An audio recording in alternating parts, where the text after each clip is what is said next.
अस्सलामु अलैकुम वरहमतुल्लाहि वबरकातुहू। दोस्तों, this is your brother Jameel Ahmed Khan and I welcome you all to my YouTube channel. उम्मीद करता हूँ कि आप सभी लोग बखैर व आफ़ियत होंगे, अल्लाह की अमान में होंगे और अल्लाह से दुआ करता हूँ कि अल्लाह पाक आप सभी लोगों को खुश रखे।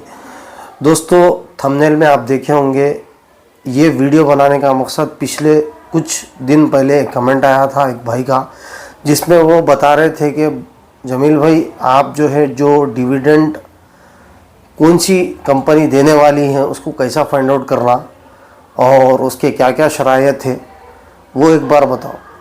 तो आज की इस वीडियो में अपन डिविडेंड से कैसे पैसे कमाते वो बताने वाला हूँ मैं।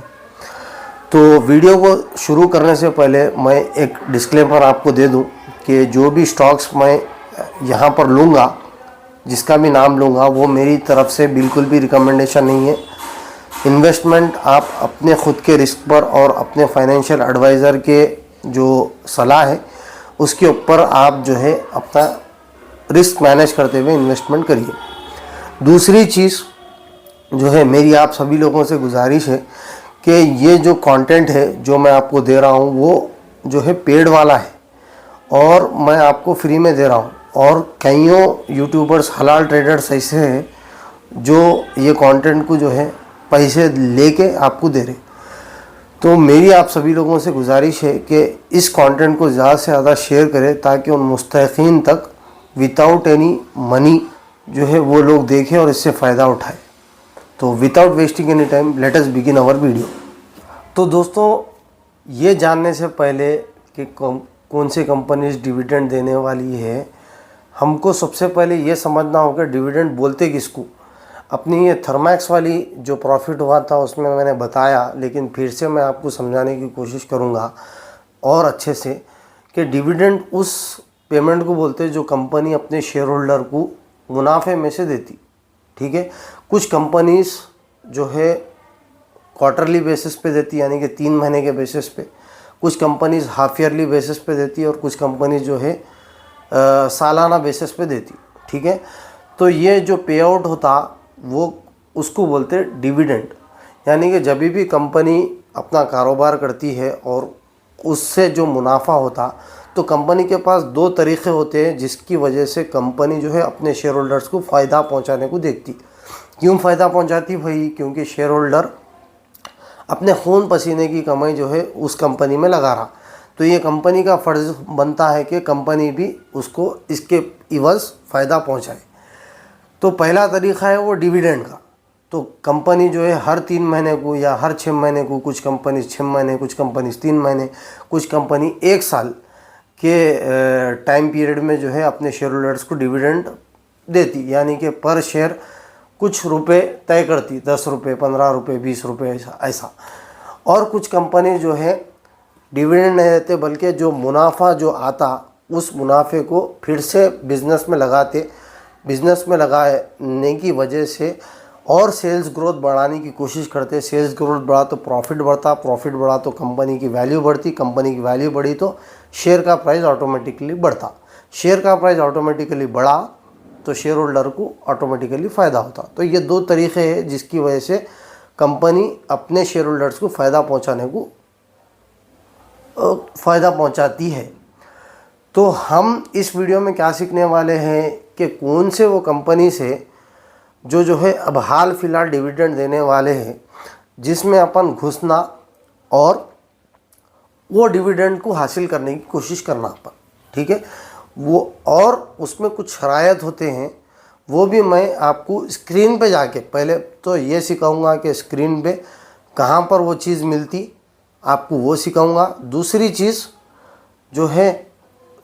वो क्या क्या शरायत है जिसको फॉलो हमको करना होगा। और एक चीज़ होती है, अगर आपको फाइंड आउट करना है कि कौन सी कंपनी सबसे ज़्यादा डिविडेंड देती है अपने शेयर होल्डर्स को, तो उसमें एक टर्म होता है जिसका नाम है डिविडेंड यील्ड। ठीक है, ये screener.com पे आपको मिल जाएगा। इसको डिटेल में अगर मैं समझाना बोल तो ये एक बड़ी वीडियो लंबी हो जाती। तो हाल फिलहाल के लिए इतना समझ लो कि जिसका डिविडेंड यील्ड सबसे ज़्यादा रहता, उसका मतलब ये है कि कंपनी अपने शेयर होल्डर्स को उतना ज़्यादा डिविडेंड हर क्वार्टर में या हर हाफ ईयरली बेसिस पे या सालाना बेसिस पे डिविडेंड देती, बोलने का मतलब। अगर और डिटेल में इसको समझना है तो जो है मैं इसके लिए और डिटेल में इसकी वीडियो बनाऊंगा। बट जो है इसका ये मतलब नहीं है कि डिविडेंड यील्ड ज़्यादा देती है बोल तो सीधा गए और पैसे लगा दिए। हमको जो है साथ ही साथ सेल्स ग्रोथ भी देखना होगा, प्रॉफिट कितना कंपनी कमा रही वो देखना होगा, मार्जिन कितना बच रहा कंपनी को वो भी देखना होगा, जो कि अपन डिस्कस करेंगे अपने फंडामेंटल एनालिसिस कोर्स जब मैं लाऊंगा, उसमें ये सारी चीज़ें इंशाल्लाह ताला डिस्कस करेंगे। तो हाल फिलहाल के लिए शॉर्ट टर्म बेसिस पे अपन पैसे कैसा कमाना डिविडेंड से वो मैं आपको बताऊंगा, ठीक है। तो वीडियो को अपन स्क्रीन पे जाके देखेंगे, मैं बताऊंगा आपको स्क्रीन पे, ठीक है। अल्हम्दुलिल्लाह हम आ चुके हैं स्क्रीन पर और मैं आपको मनी कंट्रोल एप्लीकेशन की मदद से वो सारे स्टॉक्स की लिस्ट निकाल के बताऊंगा जो अभी हाल फिलहाल में डिविडेंड देने वाले हैं, ठीक है। तो उसके लिए अपन जाएंगे मनी कंट्रोल की एप्लीकेशन पे। तो यहाँ पर ये है मनी कंट्रोल का एप्लीकेशन। तो ये मनी कंट्रोल का एप्लीकेशन है। तो यहाँ पर आपको क्लिक करना होगा ऑप्शंस में जैसे ही आप क्लिक कर लोगे ये थोड़े एड्स ये देता है, तो थोड़ा सब्र से काम लेना पड़ेगा। अगर एड्स नहीं होना तो प्रो वर्जन आप ले सकते, लेकिन फ्री में भी काम चल जाता है। यहाँ पर अगर आप देखेंगे मेन्यू में कॉरपोरेट एक्शन है, ठीक है। कॉरपोरेट एक्शन को आप सिलेक्ट कर लो। तो कॉरपोरेट एक्शन ये टैब में क्या उमूमन होता क्या है मालूम, कंपनी जो भी ऐलानात करने वाली है अपने शेयर होल्डर्स को, तो वो सारी चीज़ें ये कॉरपोरेट एक्शन के टैब में रहती है, ठीक है। तो बहरहाल अपन अभी फ़िलहाल तो डिविडेंड्स के बारे में बात करेंगे, बाकी दूसरी चीज़ें वन फंडामेंटल एनालिसिस का जब कोर्स करेंगे तब एक एक करके बोनस क्या बोलते हैं, बोर्ड मीटिंग्स में क्या होता, स्प्लिट किसको बोलते हैं, वो सारी चीज़ें अपन डिस्कस करेंगे। तो बहरहाल यहाँ पर जैसे ही ये वाला जो सेक्शन दिख रहा, इसको अगर आप जैसे ही क्लिक कर लोगे या सेलेक्ट कर लोगे तो वो सारे शेयर्स के नाम यहाँ पर आ जाएंगे जो आज कल परसों अगले हफ्ते या अगले 2-3 हफ्ते में वो सारे या अगले महीने में जो है जितने भी कंपनीज डिविडेंड देने वाले हैं उन सारों की लिस्ट आपको यहाँ पर बता देगा, ठीक है। तो बोलने का मतलब ये है मेरा कि मिसाल के तौर पर आप BPCL है, तो BPCL अगर जो है आपने BPCL का शेयर ख़रीद लिया, अब यहाँ पर मेन चीज़ क्या है बोल तो 2 चीज़ें हैं, एक है एक्स डेट, दूसरा है रिकॉर्ड डेट, ठीक है। ये 2 चीज़ें बहुत अहम है। थोड़े एप्लीकेशंस रिकॉर्ड डेट मेंशन करते, थोड़े एप्लीकेशंस एक्स डेट मेंशन करते, तो ये 2 चीज़ें आपको मालूम होना बहुत ज़रूरी है, ठीक है। मैं आपको इंशाल्लाह ताला एक एक करके 2 चीज़ें बताऊंगा। तो यहाँ पर देखिए BPCL का जो शेयर है ये कंपनी कितना डिविडेंड दे रही, यहाँ पर देखो 5 रुपये पर शेयर, यानी कि मिसाल के तौर पर अगर आपके पास BPCL के 1000 शेयर है समझो, 5 रुपये पर शेयर बोल तो इंटू 5 कर दो, यानी कि 5000 रुपये आपके सिर्फ और सिर्फ डिविडेंड से मिलेंगे, ठीक है। ये अगर कंपनी का शेयर का प्राइस बढ़ेगा तो उसका प्रॉफिट अलग, ये 5000 तो अलग, उसका जितना भी परसेंटेज कंपनी का शेयर प्राइस बढ़ेगा उसका प्रॉफिट अलग, ठीक है। ये दोनों को मिक्स मत करो।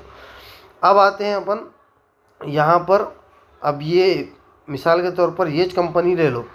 अब यहाँ पर BPCL ने यहाँ पर कब अनाउंस किया कि वो 5 रुपये डिविडेंड देने वाली है, चौथे महीने 29 तारीख को, यानी कि 29 अप्रैल को इसने अनाउंस किया। और इसने क्या दिया, एक्स डेट 31/07/2025। अब ये एक्स डेट का मतलब ये है कि कंपनी के जितने भी शेयर होल्डर्स है, अगर कंपनी का उन लोगों को डिविडेंड चाहिए तो एक्स डेट से पहले वो लोग इस कंपनी का शेयर्स खरीद ले। इसका मतलब ये होता है। एक्स डेट का मतलब फिर से मैं समझा दूं आपको, एक्स डेट का मतलब ये है कि शेयर होल्डर्स को अगर डिविडेंड होना BPCL का, तो एक्स डेट से पहले पहले, एक्स डेट के दिन नहीं, याद रखो, एक्स डेट से पहले वो कंपनी के शेयर्स जितने भी आपको डिविडेंड होना, जितने भी शेयर्स के हिसाब से डिविडेंड होना, उतने शेयर्स वो लोग ख़रीद लेना। पोस्ट एक्स डेट आ गई या एक्स डेट के बाद अगर आप ख़रीदोगे तो आपको डिविडेंड नहीं मिलेगा। ठीक है। अब कुछ एप्लीकेशंस रिकॉर्ड डेट बोल के रहते। अब रिकॉर्ड डेट का मतलब ये है कि शेयर होल्डर्स के पास अपने डीमैट अकाउंट में होल्डिंग में, मैं बोल रहा हूँ होल्डिंग में, होल्डिंग तो मालूम ही छूँगा ना, होल्डिंग में माल कब आता आपके T+2 डेज, यानी कि अगर आज आपने मान के चलो माल को ख़रीदा तो 2 दिन के बाद आपके होल्डिंग में आता। तो आपके होल्डिंग में जो शेयर होगा, अगर उस दिन रिकॉर्ड डेट के दिन अगर शेयर होगा तभी आपको डिविडेंड आएगा। ठीक है। ये 2 डिफरेंस है एक्स डेट के बीच में और रिकॉर्ड डेट के बीच में। ज़्यादा डिफरेंस नहीं है। एक्स डेट का मतलब उस डेट से पहले पहले आपको ख़रीद लेना है। रिकॉर्ड डेट का मतलब उस तारीख़ के दिन आपके डीमैट अकाउंट में शेयर्स होना BPCL के। अगर नहीं होगे, अगर आप जो है उस दिन ख़रीदोगे तो उसके 2 दिन के बाद जो है वो शेयर्स आपके डीमैट अकाउंट में आएंगे। जब तक रिकॉर्ड डेट चले जाएगी आपको डिविडेंड नहीं मिलेगा। ये 5 रुपये जो मिलने वाले थे वो नहीं मिलेंगे। ठीक है। तो यहाँ पर मेन पॉइंट मैं ये बोलना चाह रहा हूँ कि लोग कैसा कमाते। तो ये लिस्ट में जितने भी हलाल शेयर्स है उन लोगों को लिस्ट डाउन कर लेते लोग। उसके बाद उसकी एक्स डेट क्या आ रही वो देख लेते। एक्स डेट के 1 दिन पहले वो शेयर्स उठा लेते। अब मान के चलो मैं यहाँ पर मैं आपको बोल दूँ कि मैं रिकमेंडेशन नहीं कर रहा हूँ, मैं किसी भी स्टॉक को रिकमेंडेशन नहीं कर रहा हूँ। इन्वेस्टमेंट और ट्रेडिंग आपको अपने ख़ुद के रिस्क पे करना है। तो यहाँ पर थोड़ा नीचे जाएंगे अपन। यहाँ पर मान के चलो ये एक ऐसे थोड़ा ऊपर आएंगे, चलो ये ले लेंगे, ये वाला बालाजी अमाइंस। ठीक है। ये बालाजी अमाइंस ये शेयर है। अब मुझे मान के चलो इसका डिविडेंड कितना आ रहा, 11 रुपये पर शेयर है। ठीक है। तो अगर मेरे को ये 11 रुपये पर शेयर होना तो मुझको एक्स डेट से पहले पहले ये शेयर्स ख़रीद लेना होगा। तो तमाम शेयर होल्डर्स क्या करते हैं, अगर इसका डिविडेंड लोग को पाना है तो एक्स डेट नोट कर लेते, उसके 1 दिन पहले ये लोग पूरे माल को ख़रीद लेते। रिकॉर्ड डेट के दिन जो है उनके होल्डिंग में वो माल रहता। ठीक है। जैसा ही वो रिकॉर्ड डेट हो जाती उसके बाद थोड़ा शेयर का प्राइस बढ़ गया तो उसका प्रॉफिट भी ले लेते। उसके बाद डिविडेंड तो उसका अलग प्रॉफिट ले लेते। डिविडेंड का डिविडेंड अलग, प्रॉफिट का प्रॉफिट। इस तरह डबल साइड से ये लोग कमाते हैं। तो उम्मीद करता हूँ आपको कैसा कमाना डिविडेंड से वो समझ में आ गया होगा। अगर आपको मालूम करना है कि कौन से शेयर्स ऐसे हैं जो सबसे ज़्यादा डिविडेंड देते अपने शेयर होल्डर को, तो कमेंट करिएगा, मैं उसके ऊपर भी इंशाल्लाह ताला विस्तार से एक वीडियो बना दूंगा। अब उसको इस वीडियो में बोलने से वीडियो लंबी हो जाएंगी तो अपन उसको दूसरी वीडियो में कवर करेंगे। ठीक है। तो उम्मीद करता हूँ आपको समझ में आ गया होगा कौन से कंपनीज फ्यूचर में डिविडेंड देने वाले हैं, उसकी लिस्ट कैसा फाइंड आउट करना, नंबर 1। नंबर 2, एक्स डेट क्या होता, रिकॉर्ड डेट क्या होता, कब आपको वो शेयर प्राइस ख़रीदना है, कब जो है आपको उस दिन रिकॉर्ड डेट के दिन शेयर्स आपके डीमैट अकाउंट में यानी कि आपके होल्डिंग में होना। अगर है आपके होल्डिंग में तो जब भी कंपनी जो है पे आउट, उमूमन कंपनी जो है 20-25 दिन के बाद अपना पे आउट रिलीज़ करती। रिकॉर्ड डेट होने के बाद रिकॉर्ड डेट का पूरा डेटा जो है शेयर होल्डर्स का कंपनी के पास जाता। तो कंपनी के पास ना सिर्फ आपका डेटा बल्कि आपका अकाउंट नंबर, आपका पैन नंबर, आपका डीमैट अकाउंट नंबर, सब चीज़ जाती। उसके बाद एक 20 से 25 दिन के बाद आपके अकाउंट में वो जितना भी डिविडेंड आना है वो डिविडेंड आपके अमाउंट में आ जाएगा। इस तरह आप डिविडेंड से कमा सकते भरपूर पैसा। उसी तरह आप अगर मान के चलो उसका शेयर हालात अच्छा है और शेयर का प्राइस बढ़ गया तो उसका भी प्रॉफिट अलग से आप कमा सकते हैं। तो उम्मीद करता हूँ आपको ये सारा ज्ञान समझ में आ गया होगा। अब मेरी आपसे गुजारिश है कि इस इल्म को ज़्यादा से ज़्यादा तक शेयर करें लोगों तक, ताकि वो लोग फ्री में ये चीज़ को सीखें, समझें और ट्रेड ले और ख़ुद भी कमाएं, मेरे लिए दुआ का ज़रिया बने। मैं भी इंशाअल्लाह ताला आपके लिए दुआ करूँगा। अपना खूब ख्याल रखिएगा, हंसते खेलते रहिएगा। मैं मिलता हूँ अगली वीडियो में, तब तक के लिए अल्लाह हाफिज़। अस्सलामु अलैकुम व रहमतुल्लाहि व बरकातुहू।